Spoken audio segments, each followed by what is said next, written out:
संसारभरिमा एकीकरणको समयमा, त्यो पनि आजभन्दा 200-300 वर्ष अगाडि एकीकरण गर्ने बेलामा हत्या हिंसा नगरिकन गर्ने एकीकरण गर्ने चाहिँ को एकीकरण गर्दछ संसारमा? कोही छ? यसको अर्थ मैले हत्या हिंसाको औचित्य दर्शाउन खोजेको होइन, तर जुन कुरा संसारमै हुँदैन त्यो हामी कहाँ भएन भनेर गाली गरिदिने फोकटमा। माओवादी द्वन्द्व जसरी सुरु भयो र हत्या हिंसा जसरी भयो, त्यसको आज औचित्य दर्शाउने नेपाली छन् भने आजभन्दा 250 वर्ष अगाडि भएको, त्यो पनि एकीकरणको बेलामा भएको हत्या हिंसालाई लिएर अहिले पनि पृथ्वीनारायण शाहले हत्या हिंसा गरेका थिए भनेर आलोचना गरिराख्नु उपयुक्त हुन्छ जस्तो मलाई लाग्दैन।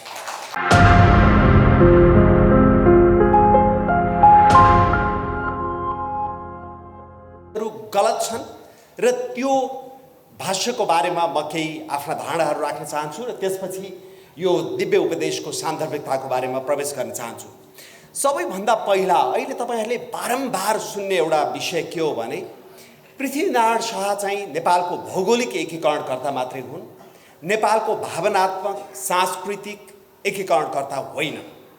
र अहिले तपाईले गृह मन्त्रालयले जुन पृथ्वी जयन्तीमा सार्वजनिक बिदा दिने निर्णय गर्यो, त्यो निर्णय हेर्नुभयो भने कतिपयले याद गर्नुभयो होला भएन होला, बिदा दियो भनेर हामी सबै खुसी भयौँ, तर त्यहाँ राष्ट्रिय एकता दिवस भन्ने शब्दावली प्रयोग भएको छैन। त्यसै गरी त्यहाँ राष्ट्र निर्माता भन्ने शब्दावली पनि प्रयोग भएको छैन। त्यो बठ्याइ गर्न खोजिएको किन हो भने उनी त भौगोलिक एकीकरणकर्ता पो हुन् त, वास्तवमा त्यो भावनात्मक एकता त कहाँ भयो भनेर त्यो उनको योगदानलाई सङ्कुचन गर्न खोजिएको। अब हामीले बुझ्नुपर्ने एउटा कुरा के हो भने भावनात्मक एकीकरण हुनको लागि भौगोलिक एकीकरण हुनैपर्छ र भौगोलिक एकीकरण भएपछि मात्रै भावनात्मक एकीकरणको प्रक्रिया सुरु हुने हो। भौगोलिक एकीकरण नभई भावनात्मक एकीकरण कसरी हुने? जस्तो आज हामी पूर्वदेखि पश्चिमसम्म, उत्तरदेखि दक्षिणसम्म नेपालभित्र गयौँ भने सबैले हामी नेपाली भनेर भन्छन्, त्यो नेपालीत्वमा गर्व गर्छन्, हाम्रो इतिहासमा गर्व गर्छन्, हाम्रो संस्कृतिमा गर्व गर्छन्। किनभने त्यो भूगोल, नेपालको भूगोल जुन निर्माण भयो त्यसले त्यो भाव अभिव्यक्त गरिदिएको हो। तपाईँ नेपालबाट बाहिर जानुहोस्, सिक्किम जानुहोस्, दार्जिलिङ जानुहोस्, अथवा भुटानमा पनि हाम्रा धेरै नेपाली मूलका भुटानीहरू हुनुहुन्छ, त्यहाँ जानुभयो भने उहाँहरूले के भन्नुहुन्छ? हामी नेपाली मूलका भारतीय हौँ, नेपाली मूलका भुटानी हौँ भनेर भन्नुहुन्छ। हामी त नेपाली हौँ भनेर जुन गर्व गर्छौँ त्यो नेपालको भूगोलको कारणले सम्भव भएको हो र त्यो भूगोलको जग हाल्ने काम पृथ्वीनारायण शाहले गरेका हुन् र त्यसै कारणले त्यो भूगोल सँगसँगै त्यो नेपालीत्वको भावना पनि हामीसँग जोडिएको छ। यो गलत भाष्य हामीले चिर्नुपर्छ। दोस्रो कुरा, पृथ्वीनारायण शाहले सांस्कृतिक एकता गरेनन्, नेपालको विविधताको तपाईको सम्वर्धन प्रवर्धन गरेनन्, त्यो विविधतालाई मार्न खोजे भन्ने अर्को गलत भाष्य छ। त्यो होइन।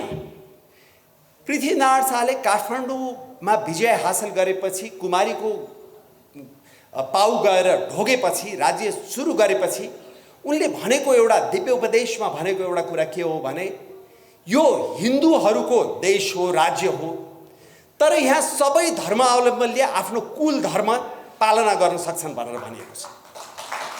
भनेको त्यो त त्यो संस्कृतिलाई सम्मान गरेको हो नि, होइन?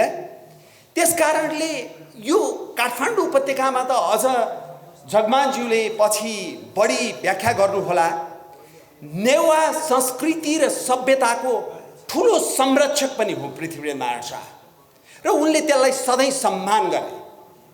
उनले मुजुरा हेर्न नजानु, नेपाली गीत सङ्गीत नृत्यको प्रवर्धन गर्नु भनेर उनले त्यसै भनेका होइन। त्यसकारणले गर्दाखेरि यो भाष्यलाई पनि तोड्नु पर्नेछ।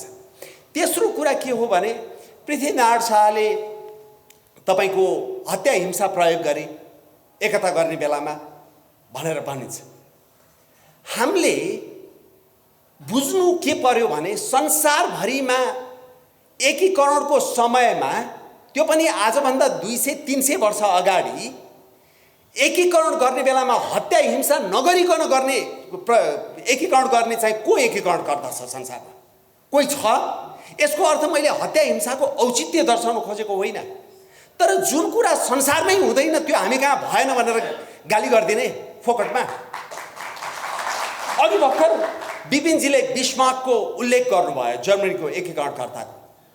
उनले एकीकरण गर्दा त्यहाँ हत्या हिंसा प्रयोग भएन, अथवा संसारको सबैभन्दा शान्त एकीकरणकर्ताको रूपमा भारतका वल्लभ भाइ पटेललाई लिइन्छ।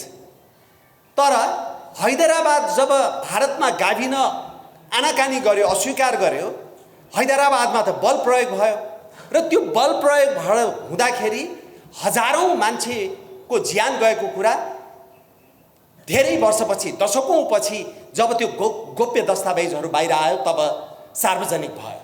अझ अपुष्ट तथ्याङ्क अनुसार त लाखौंको मृत्यु भयो भनेर भनिन्छ। भनाइको मतलब के हो भने यहाँ हत्या हिंसाको औचित्य दर्शाउन खोजेको होइन, तर अहिले पनि राज्य राज्यको बीचमा युद्ध भयो भने मान्नुहोस् या नमान्नुहोस् हत्या हिंसा प्रयोग हुन्छ।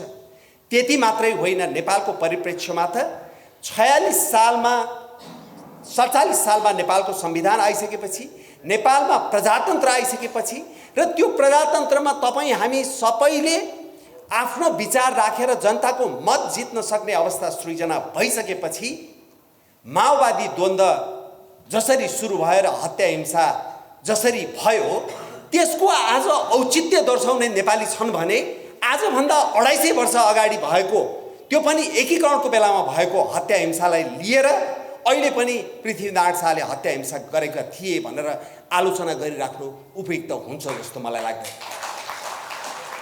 यी भाष्यहरू एकदमै गलत किसिमका भाष्यहरू निर्माण भएका छन् र त्यो भाष्यहरू एक किसिमले समाजको एउटा तबकामा स्थापित भएको छ। त्यसै भएर तपाईले लेखहरूमा, सामाजिक सञ्जालमा भएका टिप्पणीकर्ताहरूमा बारम्बार देख्नुहुन्छ पृथ्वीनारायण शाह भौगोलिक एकीकरणकर्ता मात्रै हुन्। हुन त भौगोलिक एकीकरणकर्ता भएको हुनाले त आज हामी नेपाली भनेर नेपाली माटोमा टेकेर बोल्न पाएका छौँ। कि त यसको महत्त्वै छैन भन्नु पर्यो? केही न केही त हुन्थ्यो होला, हामी पनि हुन्थ्यौँ होला, तर जब नेपाली भइसक्यौँ त्यो गर्व त गर्नु पर्यो नि, त्यो इतिहासको गर्व गर्नु पर्यो नि। त्यसै हुनाले यो भाष्य गलत छ भन्ने मलाई लाग्छ।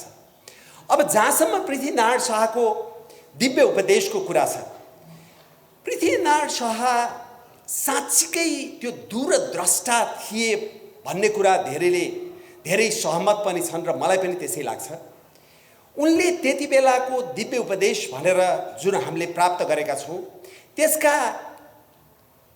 त्यसमा दिएका उपदेशहरूलाई आजको परिस्थितिमा नेपालले मनन गर्ने हो र त्यही अनुसार व्यवहार गर्ने हो भने सम्भवतः नेपालका धेरै समस्याहरू आफै सल्टिन्थ्यो होला।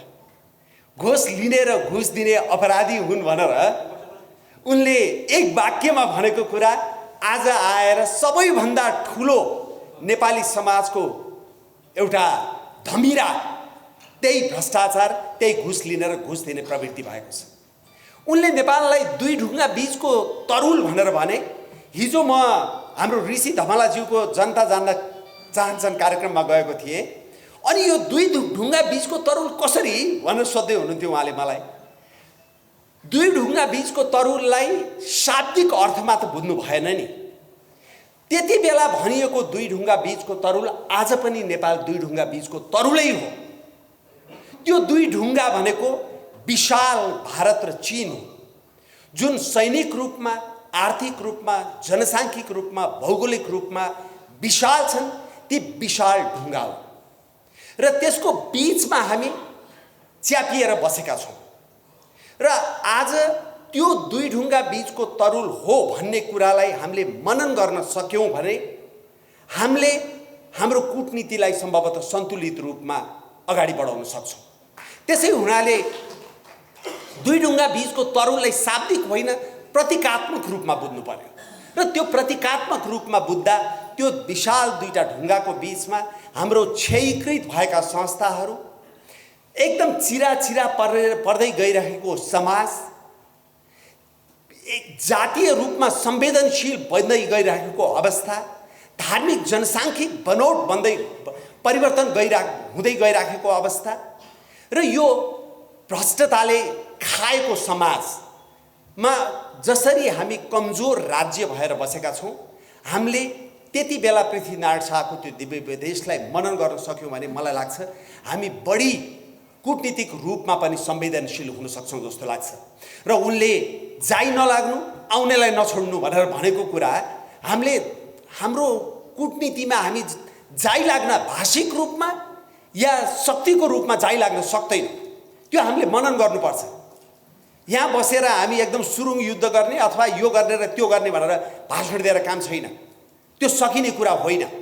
त्यसो हुनाले त्यो कूटनीतिको सन्तुलनको लागि पनि त्यो दिव्य उपदेश हामीले सम्झना गर्नुपर्छ। त्यसै गरी उनले अघि पनि मैले भनिहालेँ, यो मुजुरा हेर्न नजानु भनेको यहीँको गीत सङ्गीत धर्म संस्कृतिलाई प्रवर्धन गर्नु भनेको, उनले जहाँ उद्योग धन्दा सञ्चालन हुन सक्छ त्यहाँ बस्ती नै हटाउनु, उद्योग धन्दा सञ्चालन गर्नुपर्छ, जडीबुटीहरू बिक्री गर्नु भनेर भनेका आदि इत्यादि यी सारा कुराहरू जे जति भनिएका छन् र देशलाई तपाईँको 4 वर्ण 36 जातको फुलबारी भनेर जुन भने, यो सबै विषयलाई समग्रमा हेर्ने हो भने, त्यसलाई मनन गर्ने हो भने, त्यसलाई चिन्तन गर्ने हो भने र त्यसलाई आदर्श मान्ने हो भने मलाई लाग्छ आजको नेपालको परिस्थितिलाई हामी फरक ढङ्गबाट हेर्न सक्छौँ।